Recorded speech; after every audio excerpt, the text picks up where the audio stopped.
بسم اللہ الرحمن الرحیم۔ محترم ناظرین السلام علیکم۔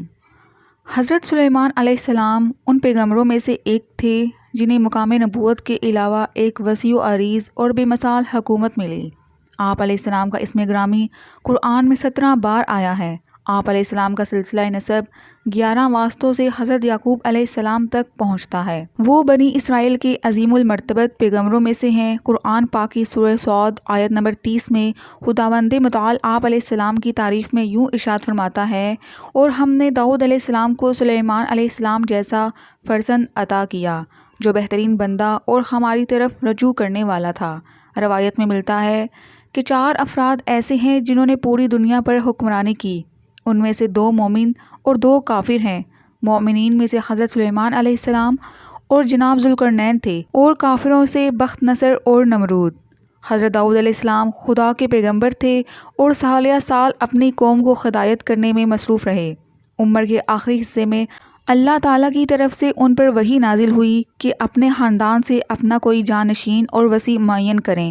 حضرت داؤد علیہ السلام کی مختلف بیویوں سے کئی ایک بیٹے تھے۔ ان کا ایک نوجوان بیٹا تھا۔ جناب داؤد علیہ السلام اس بیٹے کی ماں کو بہت زیادہ محبت کرتے تھے۔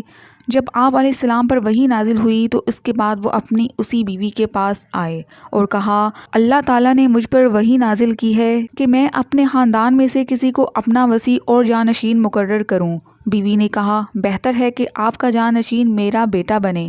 جناب داؤد علیہ السلام نے کہا، لیکن خدا کے حتمی و یقینی علم میں میرا وصی اور جانشین سلیمان علیہ السلام ہے۔ خداوند متعال کی طرف سے حضرت داؤد علیہ السلام پر ایک اور وحی نازل ہوئی کہ میرا حکم پہنچنے سے قبل جلدی میں کوئی کام مت انجام دینا۔ اس وحی کو نازل ہوئے زیادہ عرصہ نہ گزرا تھا کہ 2 شخص باہم لڑتے جھگڑتے حضرت داؤد علیہ السلام کے پاس فیصلہ کرانے کے لیے آئے۔ ان لوگوں نے حضرت داؤد علیہ السلام سے کہا، ہم میں سے ایک کا باغ ہے اور دوسرے کی بھیڑ بکریاں۔ خداوند قدوس نے حضرت داؤد علیہ السلام پر وحی نازل فرمائی کہ اپنے تمام بیٹوں کو اپنے پاس بلائیں اور ان سے کہیں کہ آپ لوگوں میں سے جو بھی ان 2 آدمیوں کے درمیان صحیح فیصلہ کرے گا وہی میرے بعد میرا جانشین ہے۔ حضرت داؤد علیہ السلام نے اپنے تمام بیٹوں کو اپنے پاس بلایا اور ان کے سامنے سارا ماجرا بیان کیا۔ اس کے بعد باغ کے مالک اور بھیڑ بکریوں کے مالک نے اپنے درمیان پایا جانے والا جھگڑا کچھ یوں بیان کیا۔ باغ کے مالک نے کہا، اس شخص کی بھیڑ بکریاں میرے باغ میں آئی ہیں اور میرے باغ کو نقصان پہنچایا ہے۔ بھیڑ بکریوں کے مالک نے کہا، مجھے اس کی خبر نہیں ہے، وہ حیوان اور بے زبان ہیں، خود اس کے باغ میں گھس گئی ہیں۔ حضرت داؤد علیہ السلام کے بیٹوں میں سے جناب سلیمان علیہ السلام کے علاوہ کسی نے کوئی بات نہ کی۔ انہوں نے باغ کے مالک سے فرمایا، اے صاحب باغ، یہ بتاؤ کہ اس شخص کی بھیڑ بکریاں کس وقت تمہارے باغ میں آئی ہیں؟ باغ کے مالک نے کہا، رات کے وقت۔ حضرت سلیمان علیہ السلام نے بھیڑ بکریوں کے مالک سے کہا، میں حکم دیتا ہوں کہ اس سال میں تمہاری بھیڑ بکریوں کے جتنے بچے ہوں اور ان کی اون کا مالک باغ کا مالک ہے، کیونکہ بھیڑ بکریوں کے مالک کے لیے لازمی تھا کہ اپنی بھیڑ بکریوں کو قابو میں رکھتا۔ حضرت داؤد علیہ السلام نے جناب سلیمان علیہ السلام سے کہا، آپ نے یہ فیصلہ کیوں نہیں دیا کہ بھیڑ بکریوں کا مالک اپنی بھیڑ بکریاں صاحب باغ کے حوالے کر دے؟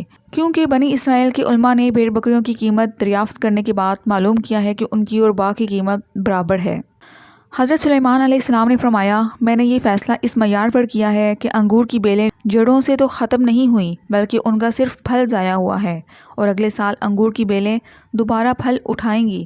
خداوند متعال نے حضرت داؤد علیہ السلام پر وحی نازل فرمائی، اس فیصلے میں فیصلہ وہی برحق ہے جو سلیمان علیہ السلام نے کیا ہے۔ اے داؤد علیہ السلام، آپ علیہ السلام نے کچھ اور چاہا تھا جبکہ ہم نے کچھ اور۔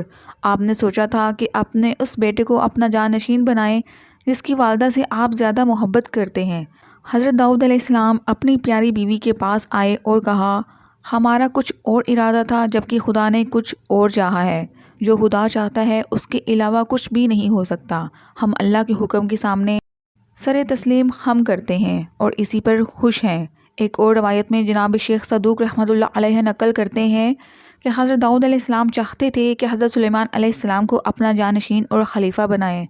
جب انہوں نے اس بارے میں بنی اسرائیل کو بتایا تو وہ بہت ناراض ہوئے اور اعتراض کرتے ہوئے حضرت داؤد علیہ السلام سے کہنے لگے، کیا آپ ایک جوان کو اپنا خلیفہ مقرر کرنے لگے ہیں جبکہ ہمارے درمیان بزرگان موجود ہیں؟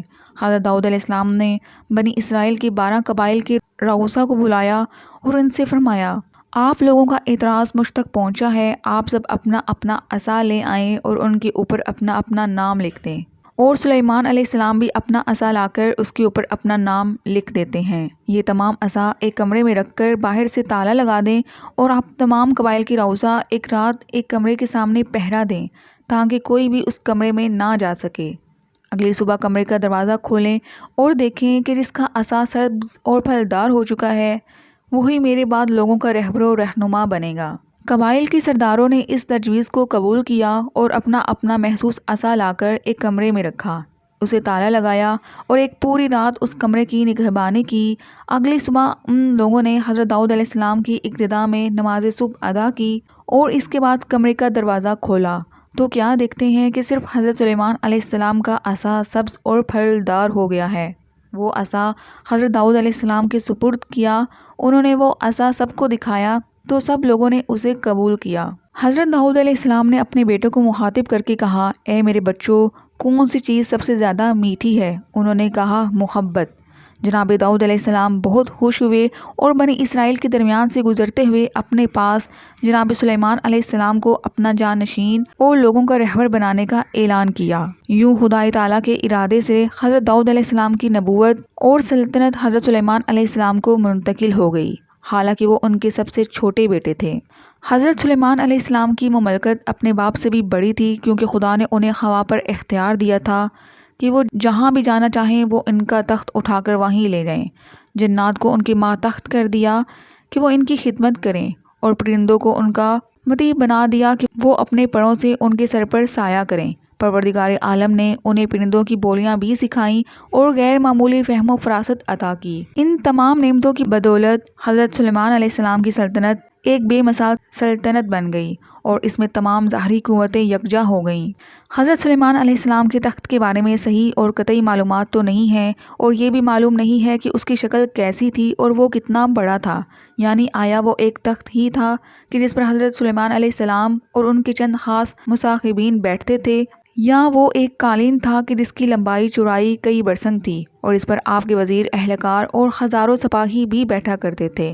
لیکن یہ بات مسلم ہے کہ وہ ایک ایسا اورن کھٹولا تھا جو ہوا کے زور سے حرکت کرتا تھا اور حضرت سلیمان علیہ السلام جس جگہ بھی جانا چاہتے تھے وہ انہیں وہیں لے جاتا تھا۔ خدا کے حکم سے جنات بھی حضرت سلیمان علیہ السلام کے حضور میں زر خرید غلاموں کی طرح خدمات بجا لاتے تھے۔ وہ ان کے لیے عالی شان مکان اور بڑے بڑے حوض تعمیر کرتے تھے، نیز سمندروں کی تہہ سے گراں بہا جواہرات نکال لاتے تھے جن کو حسب ضرورت کام میں لایا جاتا تھا۔ اگر آپ کو ہماری ویڈیو اچھی لگی ہے تو ویڈیو کو لائک کریں اور مزید اس طرح کی ویڈیوز دیکھنے کے لیے ہمارا چینل سبسکرائب کر لیں۔ ملتے ہیں نیکسٹ ویڈیو میں، اجازت دیجیے، اللہ حافظ۔